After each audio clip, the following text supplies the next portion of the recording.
ಎಲ್ಲರಿಗೂ ನಮಸ್ಕಾರ. ಮುಂಬರುವ 2 ದಿನದಲ್ಲಿ ಅಂತಂದ್ರೆ ಜುಲೈ 17ನೇ ತಾರೀಕಿನಂದು ಆಷಾಢ ಮಾಸದ ಮೊದಲ ಶುಕ್ರವಾರ ಆಗಿರುತ್ತೆ. ಇದೇ ಒಂದು ಆಷಾಢ ಮಾಸದ ಮೊದಲ ಶುಕ್ರವಾರದಂದು ನೀವು ಕಳಶ ಪೂಜೆ ಮಾಡೋದ್ರ ಮೂಲಕ ನಿಮ್ಮ ಜೀವನದಲ್ಲಿ ಸಂಪತ್ತಿನ ಅಭಿವೃದ್ಧಿ ಆದರೆ ಆಗ್ತಕ್ಕಂಥದ್ದು. ಹಾಗಿದ್ರೆ ಬನ್ನಿ, ಕಳಶ ಸ್ಥಾಪನೆ ಹೇಗೆ ಮತ್ತು ದೇವರಿಗೆ ಏನೆಲ್ಲ ನೈವೇದ್ಯವನ್ನು ಇಡಬೇಕಾಗಿರುತ್ತೆ, ಪೂಜೆ ಮಾಡಲು ಸೂಕ್ತ ಸಮಯ ಯಾವುದು, ಸಂಪೂರ್ಣವಾಗಿ ಈ ವಿಡಿಯೋದಲ್ಲಿ ನಾನು ನಿಮಗೆ ಮಾಹಿತಿಯನ್ನು ತಿಳಿಸ್ಕೊಡ್ತಿದ್ದೀನಿ. ವಿಡಿಯೋವನ್ನು ಸ್ಟಾರ್ಟ್ ಮಾಡ್ತೀನಿ. ಅದಕ್ಕಿಂತ ಮೊದಲು ನೀವಿನ್ನೂ ನಮ್ಮ ಚಾನೆಲ್ಗೆ ಸಬ್ಸ್ಕ್ರೈಬ್ ಮಾಡದೇ ಇದ್ರೆ ಈ ಕೂಡಲೇ ಚಾನೆಲ್ಗೆ ಸಬ್ಸ್ಕ್ರೈಬ್ ಮಾಡ್ಕೊಳ್ಳಿ ಮತ್ತು ಲೈಕ್ ಮಾಡಿ. ಬನ್ನಿ, ಈಗ ನಾವು ಸಂಪೂರ್ಣವಾಗಿ ಮಾಹಿತಿಯನ್ನು ತಿಳ್ಕೊತಾ ಹೋಗೋಣ. ಹೌದು, ಆಷಾಢ ಮಾಸದ ಮೊದಲನೇ ಶುಕ್ರವಾರ ಈಗ ಜುಲೈ 17ನೇ ತಾರೀಕಿನಂದು ಬಂದಿರತಕ್ಕಂಥದ್ದು. ಇದೇ ದಿನದಂದು ನೀವು ನಿಮ್ಮ ಮನೆಗೆ ಬೇವಿನ ಎಲೆಯನ್ನು ತಂದರೆ ನಿಮ್ಮ ಮನೆಯಲ್ಲಿ ಸಕಾರಾತ್ಮಕ ಶಕ್ತಿ ಆದರೆ ಹೆಚ್ಚಾಗ್ತಕ್ಕಂಥದ್ದು. ನೀವು ಈ ಹಿಂದೆ ಕಳಶ ಸ್ಥಾಪನೆ ಮಾಡ್ತಿದ್ರೆ ಈ ದಿನದಂದು ಆಷಾಢ ಮಾಸದ ಮೊದಲನೇ ಶುಕ್ರವಾರದಂದು ನೀವು ಕಳಶವನ್ನು ಇಡಬಹುದಾಗಿರುತ್ತೆ.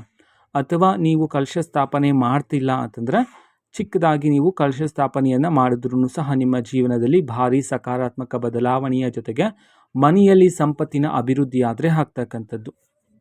ಇದೇ ದಿನದಂದು ಆಷಾಢ ಮಾಸದ ಮೊದಲನೇ ಶುಕ್ರವಾರ ದಿನದಂದು ನೀವು ನಿಮ್ಮ ಮನೆಯಲ್ಲಿ ಒಂದು ಚೊಂಬಿಗೆ ನೀರನ್ನು ತುಂಬಿಸಿ. ಅದಾದ ನಂತರ ಅದರ ಒಳಗಡೆ ಸ್ವಲ್ಪ ಬೇವಿನ ಎಲೆಗಳನ್ನು ಹಾಕಿ, ಅರಿಶಿನ, ಕುಂಕುಮ, ಅಕ್ಷತೆಯನ್ನು ಹಾಕಿ. ಅದಾದ ನಂತರ ನಿಮ್ಮದೇ ಒಂದು ನಾಣ್ಯವನ್ನು ಅದರಲ್ಲಿ ಹಾಕಿ.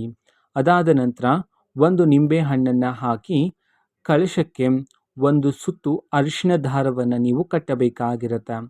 ಕಟ್ಟಿದ ನಂತರ ದೇವರಿಗೆ, ಕಳಶ ದೇವರಿಗೆ ನೀವು ಸಿಹಿ ನೈವೇದ್ಯವನ್ನು ಇಟ್ಟು ಪೂಜೆ ಮಾಡಿ ನಿಮ್ಮ ಸಂಕಲ್ಪವನ್ನು, ನಿಮ್ಮ ಕೋರಿಕೆಯನ್ನು ಹೇಳಬೇಕಾಗಿರುತ್ತೆ ಪೂಜೆ ಮಾಡುವ ಸಂದರ್ಭದಲ್ಲಿ. ಇದರಿಂದ ಕಳಶ ಸ್ಥಾಪನೆ ಮಾಡುವುದರಿಂದ ನಿಮ್ಮ ಜೀವನದಲ್ಲಿ ಎಲ್ಲ ಯಶಸ್ಸು, ಅದೃಷ್ಟ ಆದರೆ ಪ್ರಾಪ್ತಿಯಾಗೋದ್ರ ಮೂಲಕ ಮನೆಯಲ್ಲಿರ್ತಕ್ಕಂತಹ ಎಲ್ಲ ನಕಾರಾತ್ಮಕ ಶಕ್ತಿಗಳು ದೂರ ಆಗಿ ಜೀವನದಲ್ಲಿ ಮತ್ತು ಮನೆಯಲ್ಲಿ ಸಕಾರಾತ್ಮಕ ಬದಲಾವಣೆಗಳನ್ನು ನೀವು ಕಾಣಬಹುದಾಗಿರುತ್ತೆ. ಶುಭ ಕಾರ್ಯವನ್ನು ಮಾಡ್ತಕ್ಕಂತಹ ಯೋಗ ಪ್ರಾಪ್ತಿಯಾಗ್ತಕ್ಕಂಥದ್ದು.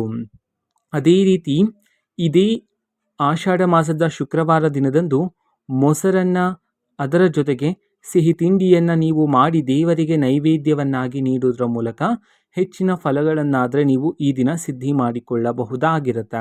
ಅದೇ ರೀತಿ ಈ ದಿನ ದೇವಿಯರ ಮಂತ್ರವನ್ನು ಪಠನೆ ಮಾಡಿದರೆ ಮನೆಯಲ್ಲಿ ಸಕಾರಾತ್ಮಕ ಬದಲಾವಣೆಯನ್ನು ಕಾಣಬಹುದಾಗಿರುತ್ತೆ.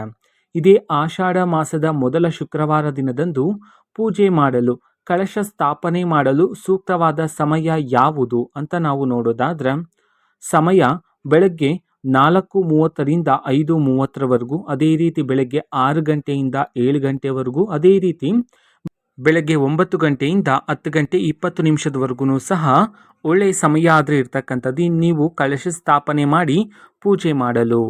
ಹೌದು, ಇದೇ ದಿನದಂದು ನೀವು ನಿಮ್ಮ ಮನೆಯಲ್ಲಿ ಕುಂಕುಮಾರ್ಚನೆಯನ್ನು ಮಾಡಿ ಆ ಒಂದು ಕುಂಕುಮವನ್ನು ಹಣೆಗೆ ಇಡುವುದರ ಮೂಲಕ ಎಲ್ಲದರಲ್ಲೂ ಸಹ ನೀವು ಅದೃಷ್ಟ, ಯಶಸ್ಸನ್ನು ನೀವು ಕಾಣಬಹುದಾಗಿರುತ್ತೆ. ಅದೇ ರೀತಿ ದೇವರಿಗೆ ಈ ದಿನ ವೀಳ್ಯದೆಲೆ, ಬಾಳೆಹಣ್ಣು ಮತ್ತು ಬಳೆ, ನಾಣ್ಯಗಳನ್ನು ಇಟ್ಟು ಪೂಜೆ ಮಾಡಿದ್ರೆ ನಿಮ್ಮ ಮನೆಯಲ್ಲಿ ಯಶಸ್ಸು ಮತ್ತು ಸಂಪತ್ತಿನ ಅಭಿವೃದ್ಧಿಯನ್ನು ನೀವು ಕಾಣಬಹುದಾಗಿರುತ್ತೆ. ಅದೇ ರೀತಿ ಆಷಾಢ ಮಾಸದ ಮೊದಲ ಶುಕ್ರವಾರ ದಿನದಂದು ನೀವು ರಾಹುಗಾಲದಲ್ಲಿ ದುರ್ಗಾದೇವಿ ದೇವಾಲಯಕ್ಕೆ ಮೊಸರನ್ನವನ್ನು ನೈವೇದ್ಯವನ್ನಾಗಿ ಮಾಡಿ ದೇವರಿಗೆ ಪೂಜೆ ಮಾಡಿದ ನಂತರ ಅಲ್ಲಿಗೆ ಬಂದಿರತಕ್ಕಂತಹ ಭಕ್ತಾದಿಗಳಿಗೆ ಪ್ರಸಾದವನ್ನು ನಿಮ್ಮ ಕೈಯಾರೆ ನೀಡುವುದರ ಮೂಲಕ ನಿಮ್ಮ ಜೀವನದಲ್ಲಿ ಭಾರಿ ಅದೃಷ್ಟ ಆದರೆ ಪ್ರಾಪ್ತಿಯಾಗ್ತಕ್ಕಂಥದ್ದು. ದೇವಿಗೆ ನಿಂಬೆ ಹಣ್ಣಿನ ಹಾರ ಮತ್ತು ದೀಪವನ್ನು ಹಚ್ಚೋದ್ರ ಮೂಲಕ, ನಿಂಬೆ ಹಣ್ಣಿನ ದೀಪವನ್ನು ಹಚ್ಚೋದ್ರ ಮೂಲಕ ಹೆಚ್ಚಿನ ಫಲಗಳನ್ನು ಸಿದ್ಧಿ ಮಾಡ್ಕೊಳ್ತೀರಾ. ಮುಂದಿನ ವಿಡಿಯೋದಲ್ಲಿ ನಾನು ನಿಮಗೆ ನಿಂಬೆ ಹಣ್ಣಿನ ದೀಪವನ್ನು ಯಾವ ರೀತಿ ಹಚ್ಚಬೇಕು ಇದರ ಬಗ್ಗೆ ಮಾಹಿತಿಯನ್ನು ತಿಳಿಸ್ಕೊಡ್ತೀನಿ. ಅದೇ ರೀತಿ ಆಷಾಢ ಮಾಸದ ಮೊದಲನೇ ಶುಕ್ರವಾರ ದಿನದಂದು ವಾರಾಹಿ ಅಮ್ಮನವರ ದೇವಿಯ ಮಂತ್ರ ಪಠನೆ ಮಾಡಿದರೆ ಹೆಚ್ಚಿನ ಫಲಗಳನ್ನು ನೀವು ಸಿದ್ಧಿ ಮಾಡ್ಕೊಳ್ತೀರಾ.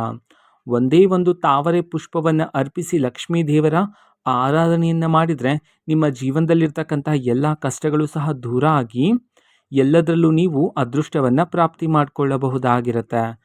ಸಿಹಿ ಪಾಯಸವನ್ನು ಅರ್ಪಿಸಿ, ಅದೇ ರೀತಿ ವೆಂಕಟೇಶ್ವರ ಸ್ವಾಮಿಗೆ ಪಚ್ಚ ಕರ್ಪೂರ ಆರತಿಯನ್ನು ಬೆಳಗಿಸಿದರೆ ಮನೆಯಲ್ಲಿ ಸಕಾರಾತ್ಮಕ ಶಕ್ತಿ ಆದರೆ ಹೆಚ್ಚಾಗ್ತಕ್ಕಂಥದ್ದು. ಅದೇ ರೀತಿ ಹೆಣ್ಣು ಮಕ್ಕಳು ಇದೇ ಆಷಾಢ ಮಾಸದ ಮೊದಲನೇ ಶುಕ್ರವಾರ ದಿನದಂದು ನಿಮ್ಮ ಕೈಗೆ ಗೋರಿಂಟಿ ಹಾಕಿಕೊಳ್ಳಿ.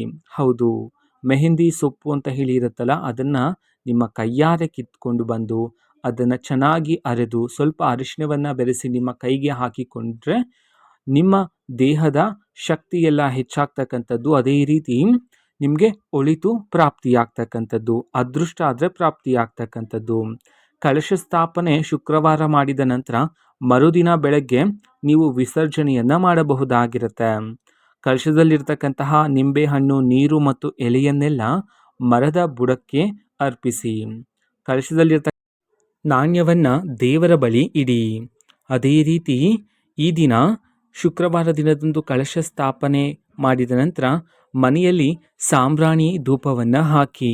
ಇದರಿಂದ ಮನೆಯಲ್ಲಿದ್ದ ಎಲ್ಲ ನಕಾರಾತ್ಮಕ ಶಕ್ತಿಗಳು ಹೋಗಿ ಸಕಾರಾತ್ಮಕ ಶಕ್ತಿಗಳು ಹೆಚ್ಚಾಗ್ತಕ್ಕಂಥದ್ದು. ಇದೇ ಶುಕ್ರವಾರ ದಿನದಂದು ಮುತ್ತೈದೆಯರ ಆಶೀರ್ವಾದವನ್ನು ಪಡ್ಕೊಂಡ್ರೆ ನಿಮ್ಮ ಜೀವನದಲ್ಲಿ ಎಲ್ಲ ಯಶಸ್ಸು, ಅದೃಷ್ಟ ಆದರೆ ಪ್ರಾಪ್ತಿಯಾಗ್ತಕ್ಕಂಥದ್ದು. ಇದು ಆಷಾಢ ಮಾಸದ ಮೊದಲನೇ ಶುಕ್ರವಾರ ನೀವು ಮಾಡಬೇಕಾಗಿರ್ತಕ್ಕಂತಹ ಪರಿಹಾರಗಳಾಗಿರುತ್ತೆ. ಮಾಹಿತಿ ಇಷ್ಟ ಆಗಿದ್ರೆ ನಿಮ್ಮ ಫ್ರೆಂಡ್ಸ್ ಆ್ಯಂಡ್ ಫ್ಯಾಮಿಲಿ ಮೆಂಬರ್ಸ್ಗೂ ಸಹ ವಿಡಿಯೋವನ್ನು ಶೇರ್ ಮಾಡಿ, ಜೊತೆಗೆ ಚಾನೆಲ್ಗೆ ಸಬ್ಸ್ಕ್ರೈಬ್ ಮಾಡಿಕೊಂಡು ಸಪೋರ್ಟ್ ಮಾಡಿ. So thank you, bye.